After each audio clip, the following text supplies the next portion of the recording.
ketika kita tidak taat akan perintah Tuhan. Ada beberapa orang tuh yang sulit banget ngikutin perintah, not following order. Itu merupakan attitude ya. Ada orang-orang yang nggak bisa ngikutin aturan, dikasih tahu tuh nggak bisa dengar.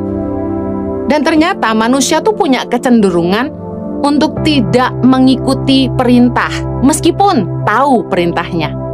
Dari zaman Adam dan Hawa, dalam Kejadian 2 ayat 15, ketika Tuhan menempatkan Adam dan Hawa di Taman Eden, di ayat 16 Tuhan bilang gini, semua pohon dalam taman ini boleh kau makan buahnya dengan bebas. Ayat 17, tetapi pohon pengetahuan tentang yang baik dan yang jahat itu janganlah kau makan buahnya, sebab pada hari engkau memakannya, pastilah engkau mati. Kejadian 3, manusia jatuh ke dalam dosa. Ayat yang pertama, adapun ular ialah yang paling cerdik dari segala binatang di darat yang dijadikan oleh Tuhan Allah. Ular itu berkata kepada perempuan itu, tentulah Allah berfirman, semua pohon dalam taman ini jangan kau makan buahnya, bukan? Lalu sahut perempuan itu kepada ular itu, buah pohon-pohonan dalam taman ini boleh kami makan, tetapi tentang buah pohon yang ada di tengah-tengah taman, Allah berfirman, jangan kamu makan ataupun raba buah itu, nanti kamu mati. Tetapi ular itu berkata kepada perempuan itu, sekali-kali kamu tidak akan mati, tetapi Allah mengetahui bahwa pada waktu kamu memakannya, matamu akan terbuka dan kamu akan menjadi seperti Allah, tahu tentang yang baik dan yang jahat. Ayat ke-6, perempuan itu melihat bahwa buah pohon itu baik untuk dimakan dan sedap kelihatannya. Lagi pula pohon itu menarik hati karena memberi pengertian.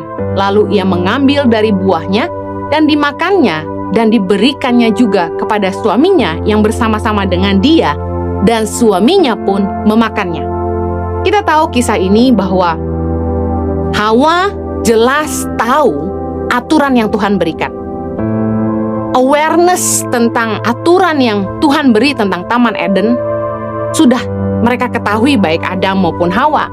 Tapi ketika digoda oleh si ular, Hawa melihat bahwa buah itu baik untuk dimakan dan sedap kelihatannya. Dan secara sadar, Hawa melanggar aturan itu. Dia ambil buah itu dan dia makan. Dan bahkan Adam yang tahu aturan itu juga ikut memakannya dan tidak melarangnya. Dari sejak Adam dan Hawa, kita bisa lihat bahwa manusia tuh punya kecenderungan untuk tidak mengikuti perintah. Mereka tidak melakukan seperti yang disuruh meskipun sudah tahu. Manusia cenderung lebih mengikuti pemikirannya sendiri, seenaknya sendiri. Dosa berasal dari kata harmatia, yang artinya missing the target, meleset dari tujuan. Dosa itu lahir dari ketidaktaatan.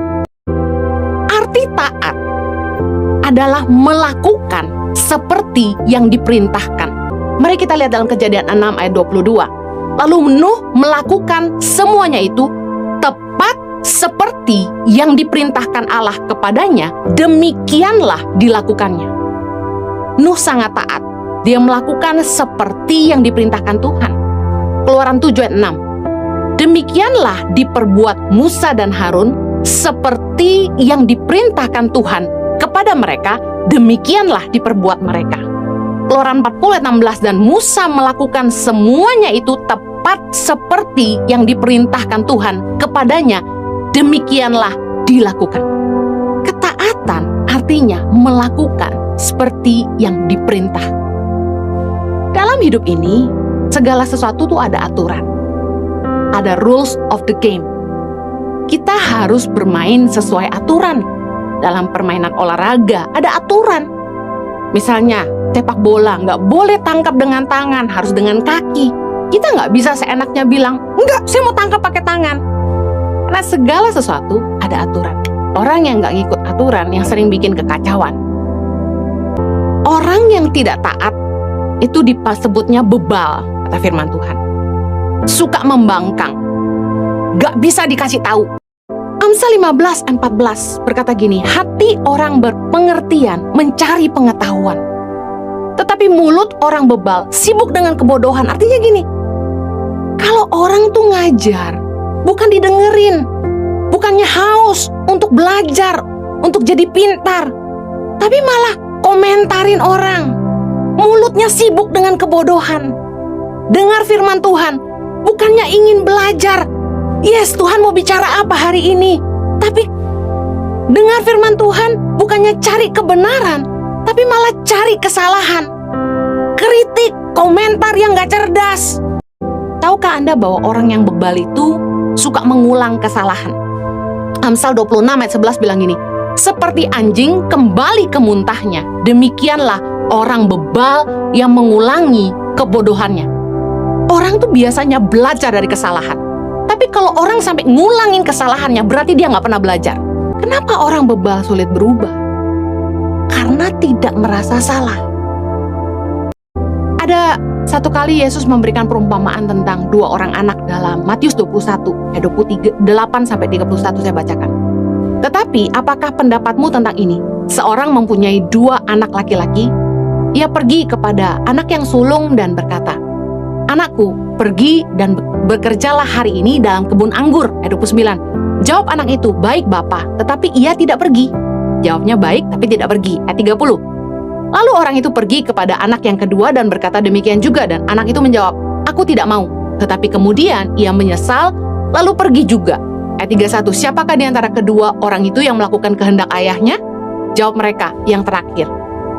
Kata Yesus kepada mereka, aku berkata kepadamu, sesungguhnya pemungut-pemungut cukai dan perempuan-perempuan sundal akan mendahului kamu masuk ke dalam kerajaan Allah.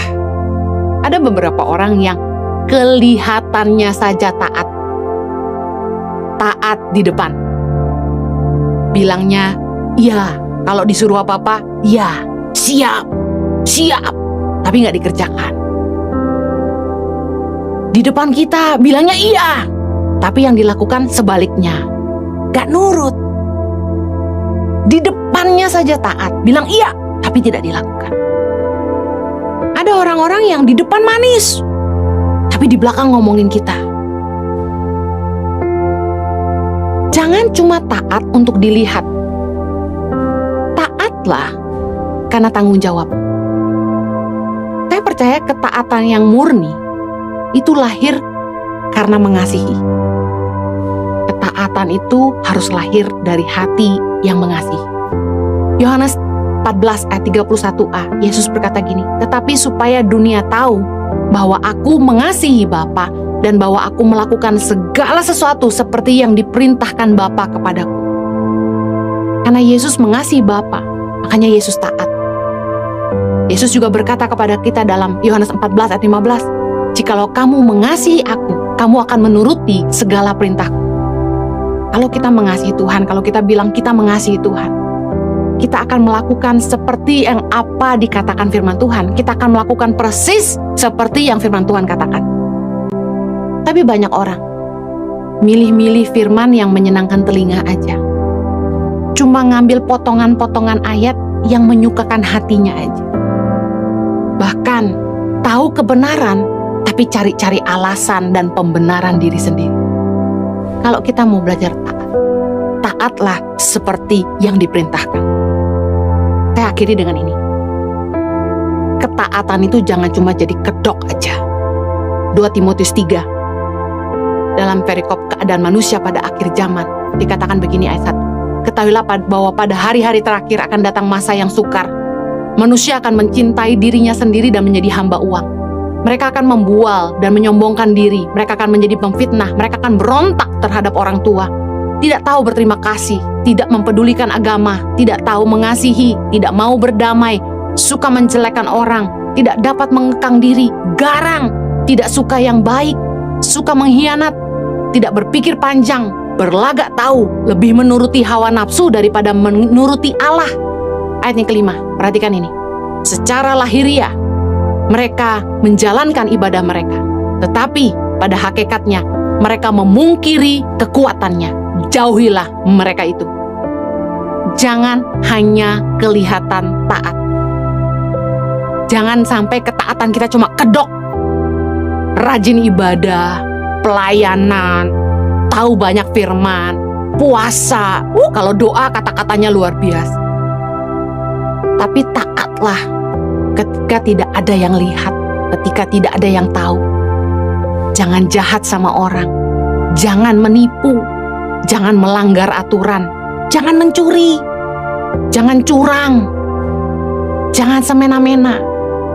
Hal-hal yang sehari-hari kita lakukan dalam hidup kita, itu merupakan wujud ketaatan kita kepada Allah. Di lingkungan orang percaya, banyak kali orang Kristen kelihatan luar biasa, tapi di dunia nyata, kelakuannya benar-benar luar biasa. Mari belajar dari ketaatan Yesus. Filipi 2:8. Dan dalam keadaan sebagai manusia, ia telah merendahkan dirinya dan taat sampai mati. Bahkan sampai mati di kayu salib. Ibrani 5:8. Dan sekalipun ia adalah anak, ia telah belajar menjadi taat dari apa yang telah dideritanya. Dan sesudah ia mencapai kesempurnaannya, ia menjadi pokok keselamatan yang abadi bagi semua orang yang taat kepadanya. Kalau kita ingin mendapat bagian dalam kerajaan kekal, mari hidup taat kepada firman Tuhan.